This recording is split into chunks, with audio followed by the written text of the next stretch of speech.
I just saw Army of the Dead on Netflix, and it is an unrelentless, brutal, action-packed thrill ride from start to finish.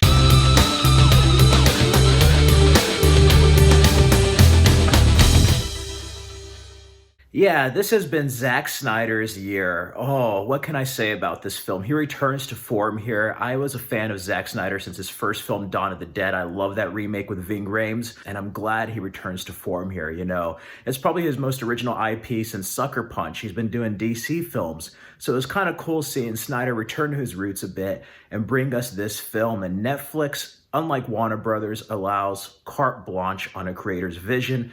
I love this film. It has a wonderful cast. Dave Bautista is just amazing in this film. I like him in other films like Blade Runner and Guardians of the Galaxy, but you really get to see more range from him as a dramatic actor, and certain moments made me tear up. In addition to Dave Bautista, we also have Ana de la Reguera, Ella Purnell, Amari Hardwick, Raul Castillo, Theo Rossi, Samantha Nguyen, Nora Arnazetter, Hiroyuki Sanada. It's been his year with Scorpion and Mortal Kombat, Tig Notaro, and Garrett Dillahunt. Garrett Dillahunt's funny in this. For any Cromartie, John Henry fans from Terminator Sarah Connor Chronicles, yeah, he reminded me a lot of Paul Reiser in this. Overall, the ensemble is great in this film. They're perfectly cast. So you get to see the start of this zombie apocalypse, so to speak. And we get to see a dystopian Las Vegas.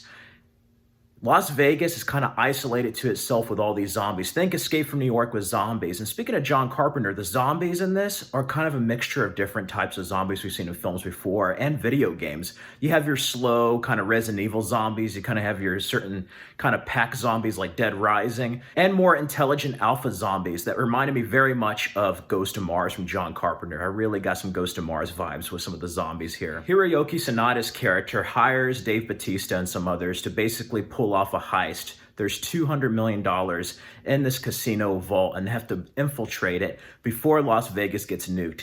Overall, this is a brilliant premise. We get a zombie film meets a heist film. Think Ocean's 11 with zombies. And you do have your mix of comedy, but you also have a lot of brutal gore. And there's certain moments here that are just unrelentless that you're not expecting. Certain moments do happen for shock value. Between that and the running time, it kind of hurt the film. I like long films. I love Zack Snyder's work, but some parts here felt like they really dragged in the middle for being a 2.5-hour film. But I must say, I like that it's that brutal and that stuff happens that you're not expecting. This isn't your cookie cutter type of film. No, it's one of the most original zombie films I've seen in a while, and I absolutely enjoyed this film. I can't remember the last time I enjoyed a horror film, let alone a zombie film, probably since Train to Busan and World War Z.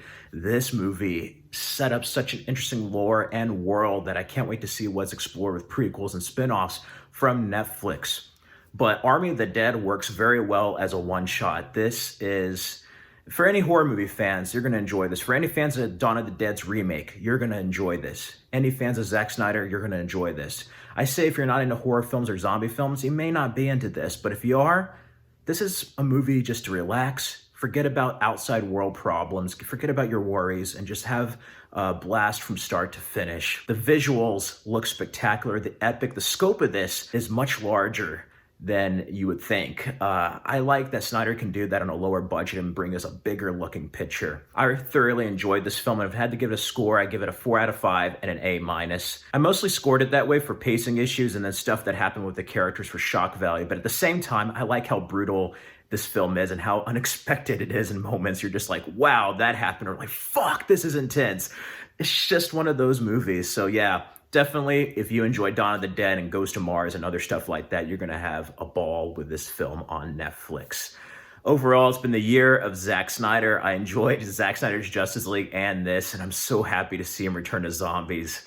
It gave me the feeling of seeing like Dawn of the Dead for the first time, but you get to see what Snyder has learned here in the budget. And it's crazy that it took so long for this film to come out. I'm glad Netflix decided to capitalize on this idea. And yeah, this is one of my favorite films of the year, definitely top 5. Feel free to follow me on the Stardust app at Fred Film Fanatic and Instagram at Fred Film Fanatic. And be sure to let me know what you thought of Army of the Dead down in the comments below. Did you love it? Did you hate it? Did you think it was okay? Let me know what you thought of it down in the comments below. If you haven't seen it, go ahead and check it out on Netflix. Be sure to subscribe for more videos. You can check out my Train to Busan review, as well as my Zack Snyder's Justice League review, and my top 10 favorite Resident Evil video games.